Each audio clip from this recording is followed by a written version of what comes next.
Assalamualaikum warahmatullahi wabarakatuh. Bismillahirrahmanirrahim. Alhamdulillahilladzi dalla ala wujubi wujudihi jami'ul kainat wa aqarra ala wahdaniyatihi wa infiradihi kullul makhluqat wa ja'ala syahadataini dalilan kamala ahli sa'ad salib riqaid tauhid man ikhtarahu minal bariyat wassalatu wassalamu ala sayyidina Muhammad al-mab'uthi bil ayatil wadihat wa ala alihi wa ashabihi wattabi'ina lahum bil karamat. Amma ba'd. Yang kami hormati Mu'alim Muhammad Iqbal MPDI selaku dosen pengampu mata kuliah metode pengajaran bahasa Arab 2 Sekolah Tinggi Ilmu Al-Quran Al-Muntayyib, dan teman-teman semua yang dirahmati Allah. Baik, kali ini kami para pemakalah dari kelompok 7 yang beranggotakan Anissa Nur Hikmah, Hikmah Habibah, Ilayatul Rafiqah, Istiqomah, Ismi Hafil, Nur Hidayah, Sarmilawati, Siti Hajar, dan saya sendiri, Megawati, akan mempresentasikan sebuah makalah yang berjudul Pendekatan Komunikatif atau yang disebut dengan Madakhal Ittisali. Baik, untuk memulai perkuliahan online kita pada hari ini, marilah kita bersama-sama mengucapkan basmalah. Bismillahirrahmanirrahim. Semoga dengan pembacaan basmalah tadi, kita semua dimudahkan oleh Allah Subhanahu wa Ta'ala dalam memahami ilmu yang disampaikan kali ini. Baiklah, langsung saja marilah kita simak pemaparan dari teman-teman pemakalah kita hari ini. Kepada teman-teman pemakalah dipersilahkan. Bismillahirrahmanirrahim. Yang pertama yaitu pembahasan mengenai konsep dasar pendekatan komunikatif. Pada dasarnya, pendekatan komunikatif adalah pendekatan pembelajaran bahasa yang lebih menekankan pembelajaran pada penguasaan kecakapan berbahasa daripada penguasaan struktur bahasa.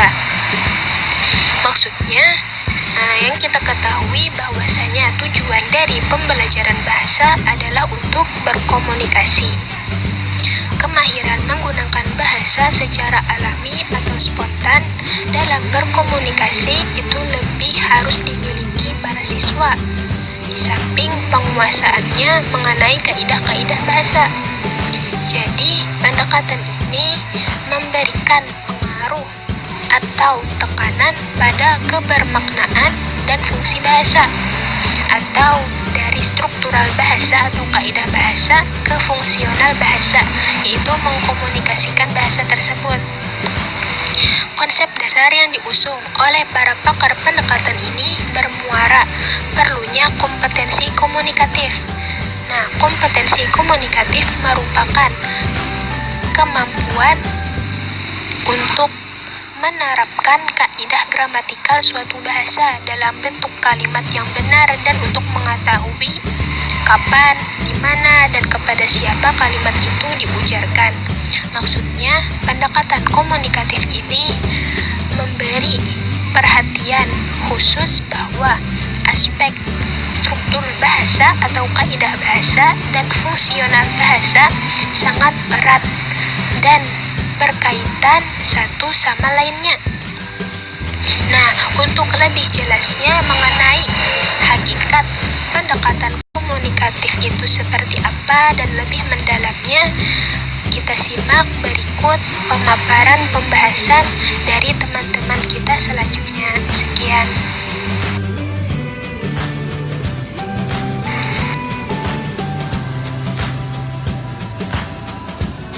Baiklah, selanjutnya B. Desain pengajaran bahasa secara komunikatif. Dalam desain pengajaran bahasa secara komunikatif, yaitu mencakup 1. Tujuan pembelajaran, yaitu tujuan dari pembelajaran bahasa pendekatan komunikatif adalah mengantarkan siswa menuju pencapaian kompetisi berbahasa dalam berbagai situasi. Menurut Channel dan Swine 1980, Tujuan pengajaran bahasa komunikatif adalah memberikan siswa informasi atau pengetahuan, praktik, dan pengalaman yang diperlukan untuk kepentingan komunikasinya. Sedangkan menurut Aziz dan Al-Wasilah, tujuan khusus pengajaran bahasa komunikatif bergantung pada kebutuhan si belajar. Nah, dalam kurikulum, tujuan pengajaran biasanya mencerminkan aspek tertentu dari kompetensi komunikatif yang sesuai dengan tingkat kemahiran dan kebutuhan komunikatif pembelajaran.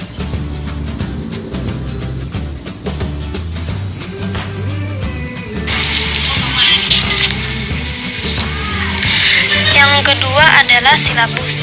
Silabus adalah rencana pembelajaran pada suatu mata kuliah atau tema tertentu yang mencakup standar kompetensi, kompetensi dasar, materi pokok atau pembelajaran, pengalaman belajar, pencapaian indikator, penilaian, alokasi waktu, dan sumber belajar. Menurut Yalden, penyusunan desain silabus komunikatif harus melibatkan sejumlah faktor di luar linguistik, seperti lingkungan pendidikan, karakteristik pembelajar, keadaan institusi penyelenggara pendidikan, bahkan masyarakat tempat proses pembelajaran bahasa.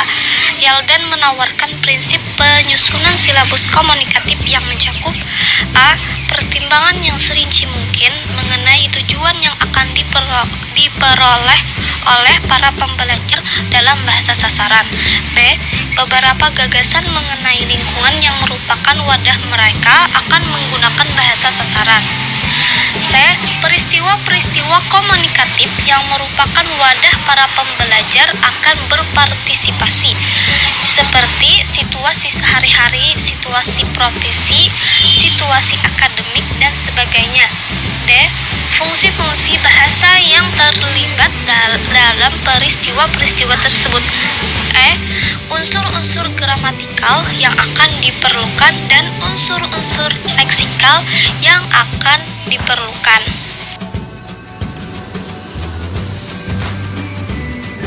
Baiklah, selanjutnya yang ketiga yaitu aktivitas belajar mengajar. Aktivitas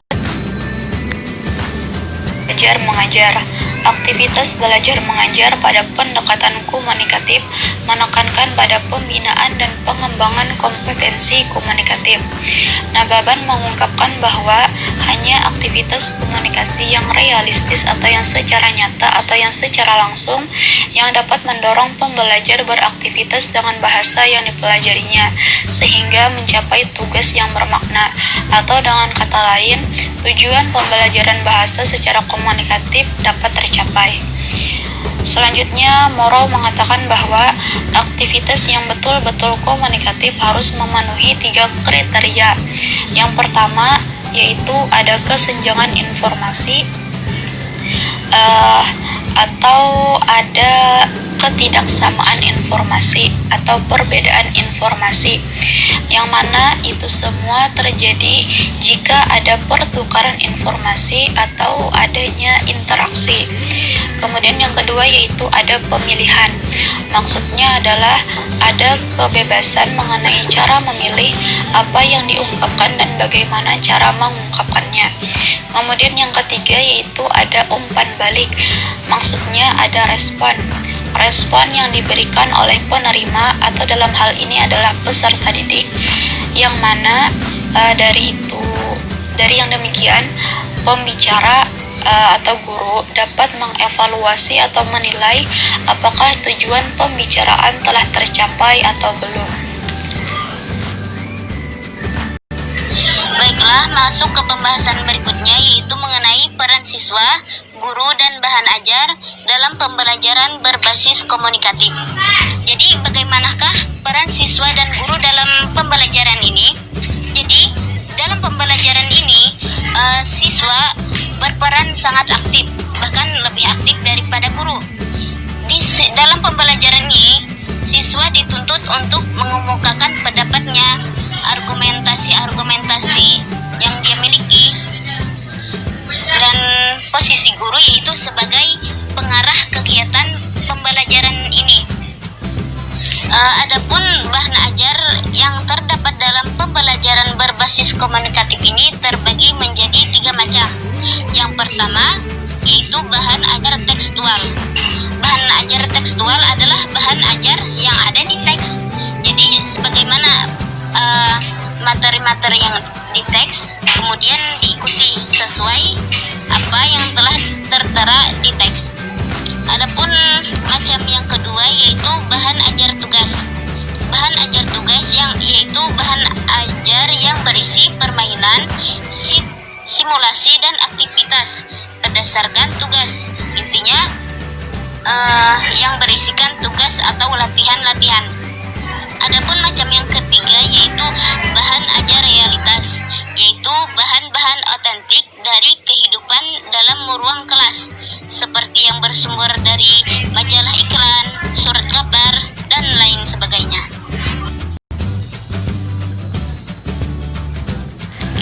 Oke, selanjutnya prosedur pengajaran bahasa dengan pendekatan komunikatif. Prosedur pembelajaran bahasa komunikatif menurut Pino Cairo dan Brumit adalah sebagai berikut. 1. Penyajian dialog singkat yang didahului pembangkitan motivasi siswa berkaitan dengan situasi, fungsi dialog, dan latar belakang pengalaman. Yang kedua, pelatihan oral secara berkelompok dan individu. 3. Tanya jawab berkaitan topik dan situasi dialog. 4. Tanya jawab tentang pengalaman pribadi siswa terkait tema dialog. Yang kelima, pembahasan satu ungkapan atau struktur dari luar dialog dalam bentuk dialog singkat yang lain. 6. Penemuan dan refleksi siswa pada kaidah yang mendasari ungkapan fungsional atau struktur. Yang ketujuh, pengenalan lisan atau aktivitas interpretatif. 8. Aktivitas produksi lisan, mulai dari yang terbimbing hingga yang lebih bebas. 9. Menyalin dialog singkat dalam modul atau teks pelajaran. 10. Pemberian tugas tulis untuk pekerjaan rumah. 11. Evaluasi pembelajaran secara lisan.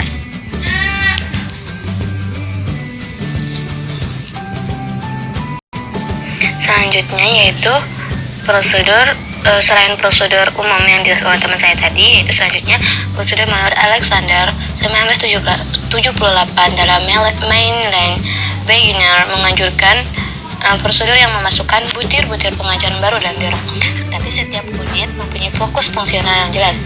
Prosedur ini dimulai dari pelatihan pola-pola gramatikal utama secara terkontrol, lalu kontekstualisasi butir-butir pengajaran tersebut melalui latihan situasional yang diikuti pelatihan lebih bebas seperti main peran atau improvisasi. Teknik yang sama disampaikan oleh Abs dan Prebain dalam bukunya Stretching Strategis dalam Littlewood. Dalam buku ini, butir-butir pengajaran disajikan dalam bentuk dialog, kemudian gramatika dipisahkan untuk pelatihan terkontrol, kemudian dilakukan aktivitas yang lebih bebas. Pelatihan pasangan atau berpasangan dan berkelompok itu sangat disarankan untuk mendorong siswa menggunakan bahasa dan melatih fungsi dan bentuk. Kemudian pandangan Littlewood ini ditafsirkan oleh Harmer dengan mengajukan communication continuum. Menurut Littlewood, pembelajaran pendekatan komunikatif harus dimulai dengan aktivitas komunikatif menuju aktivitas komunikatif. Artinya, dimulai dari siswa yang tidak memiliki keinginan berkomunikasi dan tujuan untuk berkomunikasi, dan guru yang banyak melakukan intervensi dan bahan ajar yang memegang peranan penting dalam aktivitas komunikatif. Siswa sudah memiliki keinginan komunikasi dan tujuan komunikatif. Karena itu, pembelajaran berkonsentrasi pada bentuk sekaligus pada isi. Kemudian guru tidak banyak campur tangan dan kontrol bahan ajar mulai berkurang. Kemudian pandangan tentang prosedur pengajaran bahasa komunikatif tersebut di atas yang tentang Littlewood itu mendapat sanggahan dari Savelan.